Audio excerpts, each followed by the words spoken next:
जय हिंद दोस्तों, स्वागत है आपका द मयंक रिपोर्ट चैनल पे। दोस्तों आज का जो वीडियो है बिहार एसआई 1275 पोस्ट से रिलेटेड है।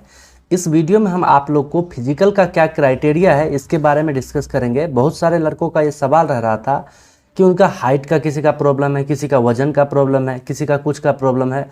तो जितना भी बीपीएसएससी बोर्ड की तरफ से आप लोग के लिए क्राइटेरिया तय किया गया है उस क्राइटेरिया को हम आप लोग के साथ डिस्कस करेंगे। उसके अलावा और अगर आप लोग को किसी भी चीज़ में दिक्कत है तो फिर कोई दिक्कत नहीं है, वो बीपीएससी चाहती ही नहीं है आपसे। जो बीपीएससी चाहती है बीपीएससी हमने बोल दिया, बीपीएसएससी जो चाहती है वो हम आप लोग को बताएंगे। उसके अलावा आपका वजन कुछ भी हो या कुछ उसके अलावा कुछ भी आप में दिक्कत है तो फिर आपको उससे बीपीएसएससी से आपको कोई दिक्कत नहीं है, ठीक है। तो आप लोग इस वीडियो को पूरा देखिए। चैनल सब्सक्राइब नहीं किए हैं तो चैनल सब्सक्राइब कर लीजिए, क्योंकि हम आप लोग के लिए ऐसा ही इंपॉर्टेंट अपडेट जो है चैनल पर देते रहेंगे, ठीक है। चलिए वीडियो को शुरू करते हैं। यहाँ पर देखिए अभ्यर्थियों का शारीरिक मापदंड। यहाँ पर हम ऊपर में जो है आप लोग के लिए स्क्रीनशॉट लगा देंगे कि हमने जो है बीपीएसएससी के ऑफिशियल जो डाटा है उसी के आधार पर आप लोग को बता रहे हैं, हम खुद अपने मन से नहीं बता रहे हैं, ठीक है। तो चलिए यहाँ पर देखिए ऊंचाई, सीना और वजन के लिए कोई अंक जो है दे नहीं है, यानी कि ऊंचाई और वजन की इन सब चीज़ों के लिए जो है आप रनिंग जो कीजिएगा इस सब के लिए कोई अंक नहीं रहेगा। मेरिट जब बनेगा तो इसमें उसका कोई योगदान नहीं रहेगा। हालांकि आपको उसमें क्वालिफाई होना आवश्यक है। अगर आप क्वालिफाई नहीं होते हैं तो फिर आपको फेल घोषित कर दिया जाएगा और आपका जो है मेरिट बनेगा ही नहीं, ठीक है। तो यहाँ पर पहला देखिए ऊंचाई का है। तो ऊंचाई अगर आप अनारक्षित से हैं यानी कि सामान्य वर्ग से हैं और पिछड़ा वर्ग से हैं, दोनों से, तो आपका हाइट जो है 165 सेंटीमीटर, ठीक है। 165 सेंटीमीटर पुरुष का होना चाहिए। 165 से अगर ऊपर है तो ठीक है, 165 से नीचे हैं तो फिर दिक्कत है। अब 165 से ऊपर 175 भी हो सकता है और 175 से ऊपर 180 भी हो सकता है, 200 भी हो सकता है। न्यूनतम 165 होना चाहिए या उससे ज़्यादा होना चाहिए, तो आपका वहाँ पर क्लियर हो जाएगा, ठीक है।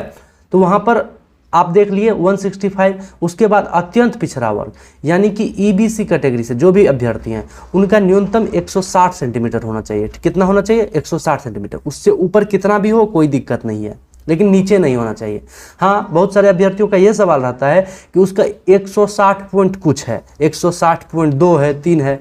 तो उस कंडीशन में क्या होता है ना कि वहाँ पर जो ऑफिसर आपका ये चेक कर रहा होता है, नाप रहा होता है, तो उस पर डिपेंड करता है कि वो टाइट नाप रहा है या फिर लूज नाप रहा है। अगर वो टाइट नाप रहा है तो फिर आप लोग को दिक्कतों का सामना करना पड़ सकता है, और अगर लूज नाप रहा है तो फिर कोई दिक्कत नहीं है, ठीक है।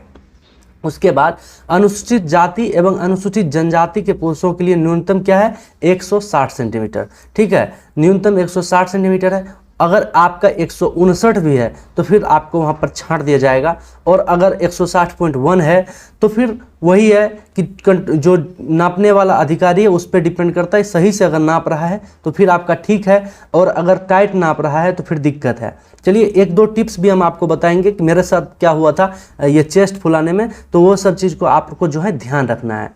चलिए, सभी वर्ग की महिलाओं के लिए जो है न्यूनतम ऊंचाई जो है 155 सेंटीमीटर होनी चाहिए। 155 सेंटीमीटर से नीचे हैं तो फिर उनको जो है छांट दिया जाएगा, और अगर उनसे ऊपर है तो फिर आप पास हैं। उसके बाद देखिए ये सब जो है आप लोग का जब फिजिकल हो जाएगा तो फिर ये माप का कार्यक्रम शुरू होगा, ठीक है। तो फिजिकल आप लोग को पहले देना होगा और उसके बाद मापने का होगा। उसके बाद जो है सीना, तो सीना जो है आप लोग याद रखिए सीना सिर्फ पुरुषों के लिए होता है, यानी कि चेस्ट का जो मेजरमेंट होगा वो सिर्फ पुरुष के लिए होगा, ठीक है। महिलाओं के लिए चेस्ट नहीं होता है, ठीक है। महिलाओं के लिए वजन होता है। यहाँ पर देखिए अनारक्षित यानी सामान्य वर्ग, पिछड़ा वर्ग एवं अत्यंत पिछड़ा वर्ग के पुरुषों के लिए, यानी कि अनरिजर्व्ड, उसके बाद ओबीसी और ईबीसी, इन तीनों के लिए बिना फुलाए 81 सेंटीमीटर होना चाहिए, 81 सेंटीमीटर। अगर 81.1 है तो फिर वही वाला बात हो जाता है। तो मिनिमम आपका 82 अगर है तो आपको कोई छांटने वाला नहीं है, 1 सेंटीमीटर ऊपर लेकर के चलिएगा, ठीक है। अगर मान लीजिए आपका 80 है तो आप क्या कीजिएगा, थोड़ा पहले ही फुला लीजिएगा चेस्ट को। इसके बाद हम टिप्स बताएंगे। तो आप लोग को अगर वहाँ पर देखिए 83 भी रहेगा ना और फुला रहे हैं, अभी आप अपना ग्राउंड में क्या बोलते हैं 86 फुला रहे हैं, 87 फुला रहे हैं, तो भी वहाँ पर किस तरह से आप लोग को दिक्कत दिया जाता है इस बात को आगे हम थोड़ा बताते हैं। पहले हम ये टोटल क्राइटेरिया बताते हैं, ठीक है। 81 सेंटीमीटर हो गया। और फुलाने के बाद जो है 5 सेंटीमीटर फूलना चाहिए। 5 सेंटीमीटर फुलाने के बाद जो है आपका 86 हाइट ये चेस्ट होना चाहिए, ठीक है, कम से कम 5 सेंटीमीटर, ठीक है। उसके बाद अनुसूचित जाति के लिए और अनुसूचित जनजाति के पुरुषों के लिए बिना फुलाए 79 सेंटीमीटर और फुलाकर 84 सेंटीमीटर, यानी कि 1 सेंटीमीटर का जो है रिलैक्सेशन है, ठीक है। उसके बाद महिलाओं के लिए सीना की मापी नहीं होगी। और उसके बाद वजन का सभी वर्गों की महिला उम्मीदवारों के लिए न्यूनतम वजन 48 किलोग्राम होगा, यानी कि अगर आप महिला हैं तो आपका 48 किलोग्राम वजन होनी चाहिए। अगर उससे नीचे हैं तो फिर आपको दिक्कत है। आप जो है वजन जब होने लगेगा तो उससे पहले जो है अगर 1-2 किलो इधर उधर है, 2.5 किलो तक इधर उधर है, तो आप जो है पानी पी लीजिएगा, ठीक है। जैसे मान लीजिए आपका वजन 46 किलोग्राम है, तो 46 किलोग्राम है तो आप अप्रोक्स जो है 2.5 kg के लगभग पानी पी लीजिएगा वजन से पहले, ठीक है। वजन से पहले 2.5 kg के लगभग पानी पी लीजिएगा, आप पास हो जाइएगा। उससे कम है तो फिर दिक्कत का सामना करना पड़ेगा, और ज़्यादा है तब तो कोई दिक्कत है ही नहीं। और मेल कैटेगरी में जो है कोई वजन नहीं होगा। मेल कैटेगरी में अगर आपका वजन 47 है, 46 है, 45 है, कोई दिक्कत का बात नहीं है, उसमें आपको कोई दिक्कत ही नहीं है। तो कोई भी कमेंट ये नहीं कीजिएगा कि हमारा वजन 46 kg है या फिर 45 kg है, हमको दिक्कत होगा या नहीं। कोई दिक्कत होने वाला नहीं है, ठीक है, कोई दिक्कत आप लोग को नहीं होने वाला है, ठीक है। तो इससे आप टेंशन फ्री रहिएगा। उसके बाद है किन्नर, कोथी या ट्रांसजेंडर अभ्यर्थियों के लिए शारीरिक मापदंड तथा शारीरिक दक्षता परीक्षा का मापदंड पिछड़े वर्ग की महिला अभ्यर्थियों के समान होंगे, ठीक है। तो पिछड़े वर्ग के महिला के लिए उसका मतलब जो क्राइटेरिया है उसको सेम कर दिया गया है, तो पिछड़े वर्ग के महिला से आप अपना मिला लीजिएगा। तो यही था। अब देखिए कुछ हम टिप्स वहाँ बताते हैं। वहाँ क्या होता है ना, जब आप देखिए हाइट जो लेगा तो हाइट में आपसे वो बात करते रहेगा, जो क्या बाबू कहाँ पढ़े थे, क्या किए थे, नहीं किए थे।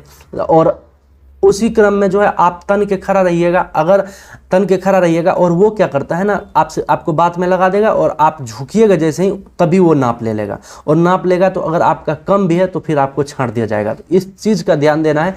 वो आपसे कितना भी बात करे, कुछ भी चीज़ में बहलाने का कोशिश करे, आप जो है तन के खड़ा रहना है आपको, ठीक है। तन के खड़ा रहिएगा तो आपका जो हाइट है वही आएगा। उसके बाद चेस्ट में एक बात ध्यान रखिएगा। चेस्ट में क्या ध्यान रखना है कि जब आपको वहाँ पर नपवाइएगा चेस्ट, तो रिलैक्स वाला में जो है बिना फुलाए हुए तो वो तो आपका ठीक ही आएगा। और उसके बाद जब वो फुलाने बोलेगा तो आप फुलाइएगा एकदम तान के। उसके बाद फुलाने के बाद वो आपसे जो है ना आपका नाम पूछेगा, फुलाते मतलब फूले हुए क्रम में नाम पूछेगा, पिताजी का नाम पूछेगा, घर पूछेगा कहाँ है। तो वो चीज़ में जो है बताने के क्रम में आप जो है अपना चेस्ट को रिलैक्स नहीं कीजिएगा। जैसे अभी मान लीजिए आपका चेस्ट 83 आता है, 4 आता है, और फुलाए, और फुलाने के बाद वो बोलेगा क्या नाम है बाबू, तो बोलिएगा जो ये मेरा ये नाम है। उसके बाद बोलेगा पिता का क्या नाम है, तो ये नाम है। इस क्रम में आप याद रखिएगा चेस्ट रिलैक्स नहीं होना चाहिए, यानी कि चेस्ट जो आप फुलाए हैं वो नॉर्मल नहीं होना चाहिए। अगर वो नॉर्मल हो जाता है तो नॉर्मल में ही आपका चेस्ट ले लिया जाएगा और फिर आपका जो है वहाँ पर छांट दिया जाएगा। मेरे साथ भी कुछ ऐसा ही हुआ था। हमको जो है हम ये सब पहले ही वीडियो देख कर गए थे, ठीक है, और थोड़ा एक्सपीरियंस भी था। तो वहाँ पर क्या हुआ, हमको चेस्ट फुलाने बोला, हम चेस्ट फुला दिया, और उसके बाद जो है हमसे मेरा नाम पूछा गया, पिताजी का नाम पूछा गया, और उसके बाद घर का पता पूछा गया। अब देखिए सांस छूटने ही वाला था, इतना चीज़ पूछ दिया, सांस छूटने ही वाला था। उसके बाद वो जो है फितवा से नाप दिया और मेरा जो है चेस्ट ले लिया। तो मेरा तो चेस्ट वहाँ पर आराम से लगभग 10 सेंटीमीटर के लगभग फूलता था, 9 से 10 सेंटीमीटर के लगभग। तो हमको कोई दिक्कत नहीं हुआ। लेकिन जिसका दिक्कत होता है वो इस सब बातों का ध्यान रखिएगा। बाकी यही था इस वीडियो में। अगर कोई भी आप लोग को कन्फ्यूज़न है तो आप लोग जो है कमेंट बॉक्स में ज़रूर बताइए, क्योंकि कमेंट बॉक्स जो है आप ही लोग के लिए है। आप लोग कमेंट बॉक्स में बताइए कि आपका क्या प्रॉब्लम है। हमसे अगर हमें जानकारी होगी तो हम आपको ज़रूर रिप्लाई देने का कोशिश करेंगे। चलिए मिलते हैं किसी और वीडियो में, तब तक के लिए जय हिंद, धन्यवाद।